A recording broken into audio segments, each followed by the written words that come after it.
Hello and welcome to this video, my latest video, where I will be looking and flicking through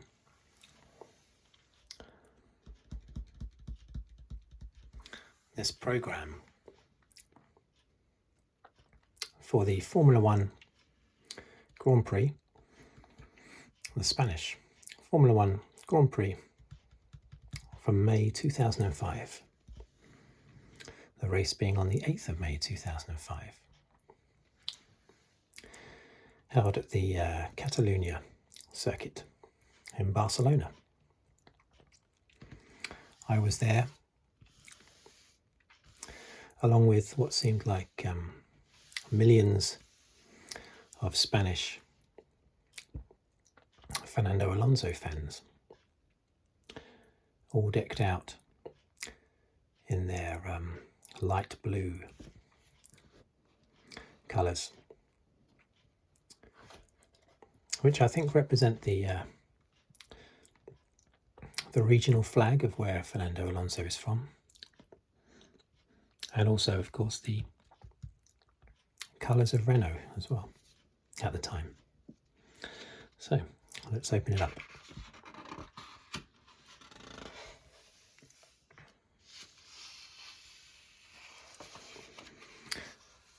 This championship was pretty much, well, the early part of the championship was dominated by Alonso before Kimi Raikkonen kicked in.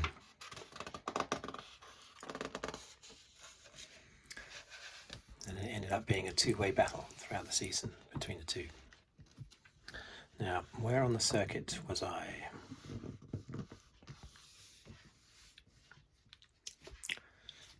I was either in E, Grandstand E, or Grandstand K, one of the two,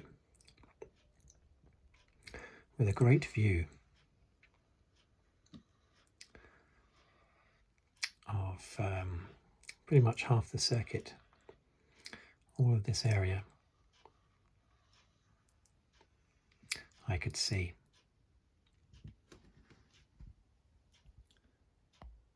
Make sure that's in focus.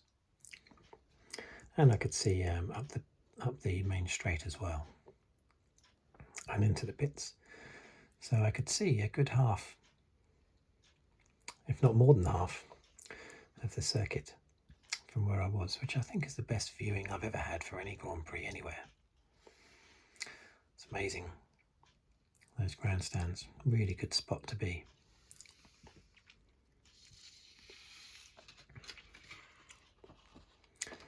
I was there for the Saturday and the Sunday, I seem to remember. Or was I there the Friday as well? I don't think so.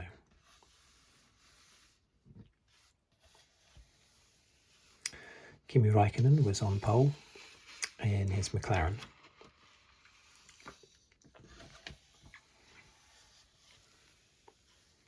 I think Fernando Alonso was third on the grid, I think. Now, this was round 5 of the championship, and Alonso had dominated the first few races, while Renault had won them all, actually. Fisichella won the first race, Alonso was third, but then Alonso won 3 races on the trot.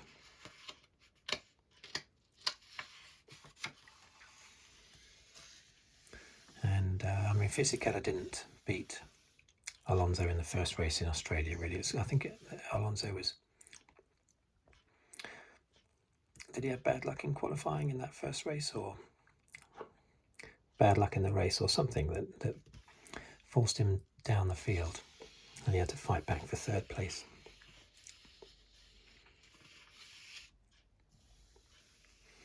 But Barcelona was all about Kimi Raikkonen. On pole position, and he won the race quite easily, which was not good for the Spanish fans, but Alonso still came second, so Alonso was still dominating the championship. as they left. Schumacher, the reigning champion that had won the previous 5 world championships, he was nowhere to be seen in the championship. Schumacher only won 1 race this year, and that was the race where only 6 cars took part in the US Grand Prix. But yeah, this race was pretty much dominated by Kimi Raikkonen.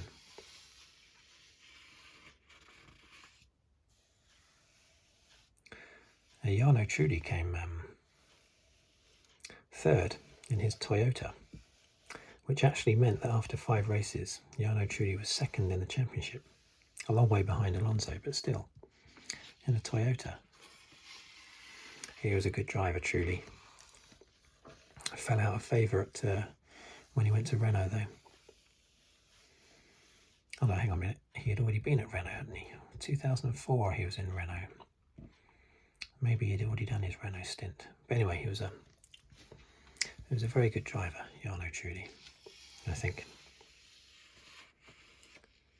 Was it the 1997 European Grand Prix that he could have won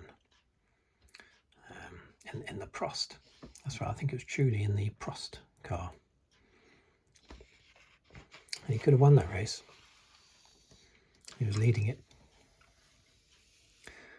But it's just a list of the entrants with all their helmets. Now, I never like it when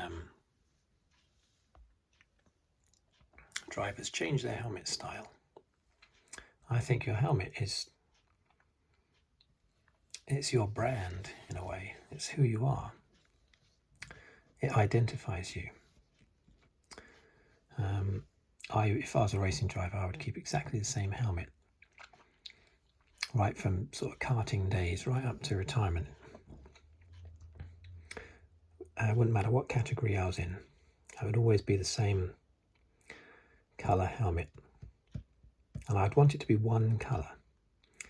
So I would probably want mine to be just completely white, nothing else, just totally white.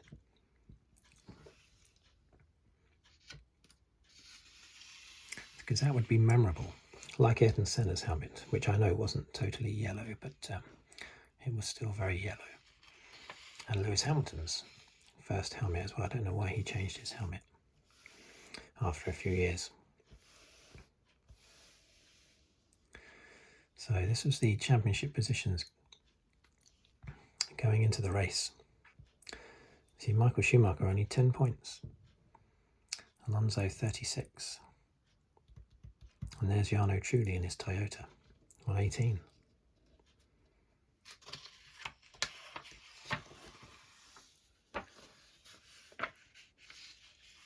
It's good shots of Michael Schumacher there.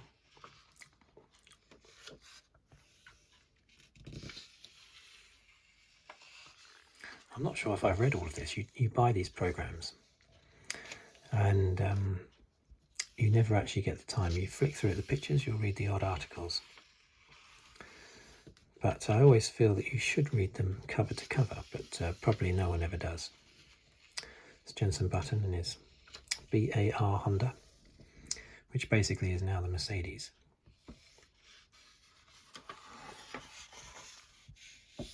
Takuma Sato, who has since, of course, gone on to win 2 Indy 500s. He was a good driver.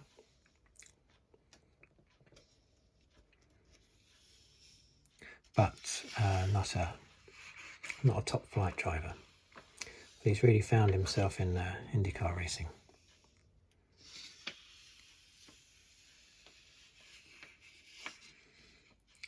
This Flavio Briatore. That's a very young Alonso. His teammate Fisichella. Williams team, which back then were Grand Prix winning team, no longer a championship dominating team, but they were still a Grand Prix winning team.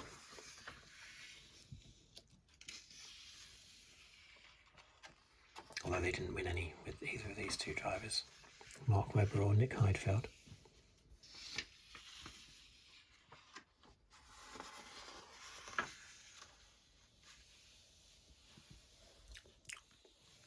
Ron Dennis. I miss old Ron. I grew up with Ron Dennis being at McLaren, so I miss the days of him being there, just like I do with Frank Williams and Patrick Head at Williams. Fresh-faced Kimi Raikkonen. No Hamilton, of course. Hamilton came along 2 years after this. In fact, it was those two drivers, Raikkonen and Montoya, it was their two seats that Alonso and Hamilton took in 2007. It's a Sauber, which is now the Alfa Romeo.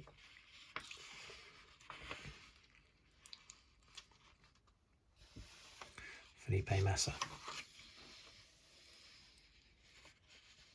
Jacques Villeneuve, 1997 world champion. Didn't really do anything after he won the championship though.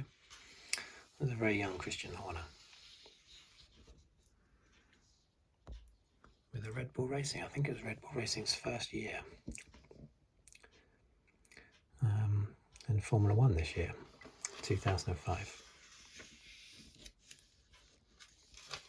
David Coulthard, Vitantonio Liuzzi.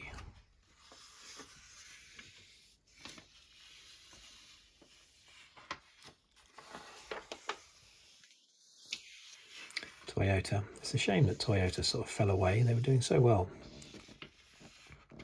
in their first few years in Formula One.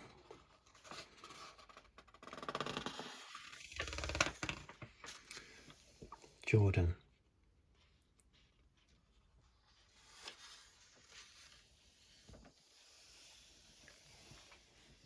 Lorraine Kartikeyan and Tiago Montero.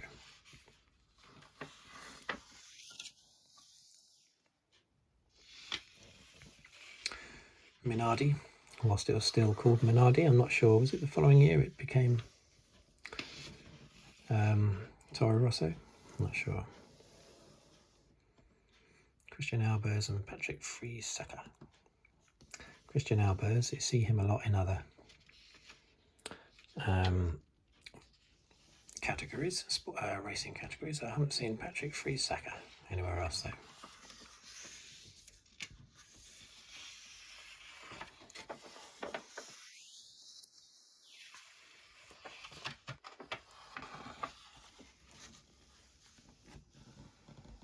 Schumacher, of course, would not win a championship again. His last one would be 2004.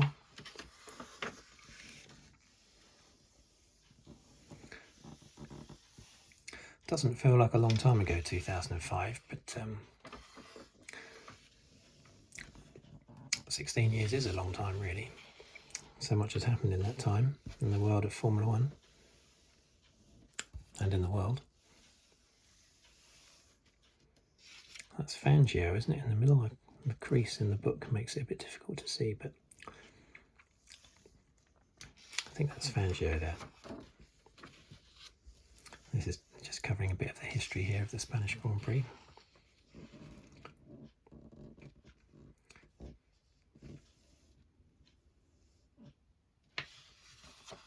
Just talking about that driver, Alex Soler-Roig. I've never heard of him.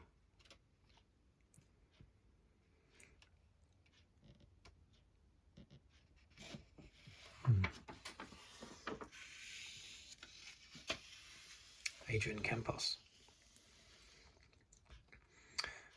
He's got a team in IndyCar at the moment, I think, isn't he? Adrian Campos Racing.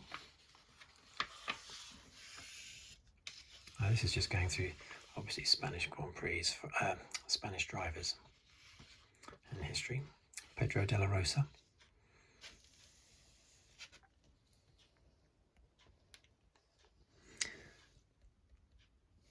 He was a person that they thought, some people thought he would get the drive instead of Lewis Hamilton at McLaren in 2007. I never saw that as a reality.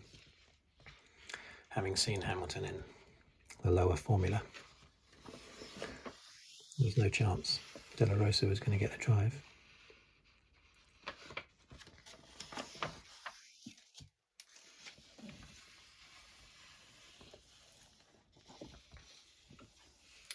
The best looking cars that year, I do think, were the McLarens.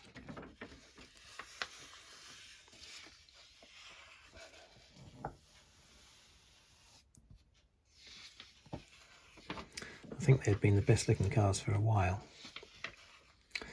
Not just the colours, but just the design of the car as well.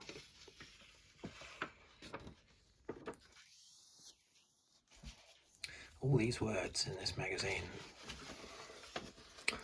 and I've only read some of them. Chris Amon in the Ferrari 312 F1 at Monza in 1967.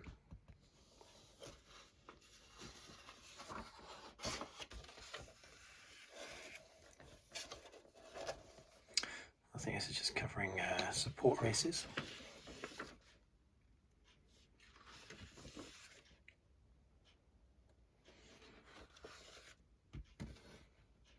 I think they had a little card in here where you can, in all Grand Prix programs I've ever had, they have a little card where you can fill in, Eddie Irvine there, fill in all the placings of all the laps. And I would never do that because you spend all the time looking at the card instead of looking at the race. But yeah, they normally provide that, and they would have done in this one. I probably threw it away. Here's the standings, or not standings, but the entrance for the GP2 series that year, 2005. The notorious Nelson Piquet Jr. Scott Speed, he ended up in Formula One. Nico Rosberg, there he is. Now, he won the championship that year, Nico Rosberg, yeah. It was the following year that Lewis Hamilton won the GP2 championship. Rosberg came from nowhere, closed down on Heikki Kovalainen, another Formula One, another Hamilton teammate as well in Formula One, Heikki Kovalainen. Heikki Kovalainen dominated the first half of the season, and then Rosberg dominated the second half of the season and won the championship. Alexandre Premet, he was the unfortunate guy who was Hamilton's teammate at ART the following year. He was blown away.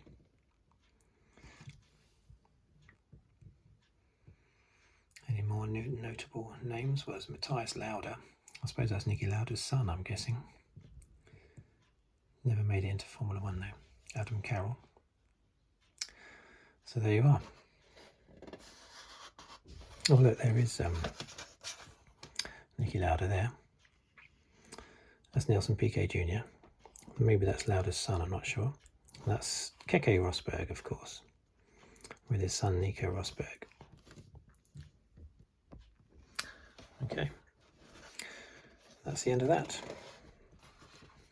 Oh, I'm showing you the last page, very important, the flags, what they mean. Okay, just a little run through that. It's the first time I've looked at that in a long time. Thank you for watching, thank you for listening. I hope you enjoyed that. And if you'd like to, please subscribe. I'll be very happy if you do so. And I'll see you on the next video. Thank you very much.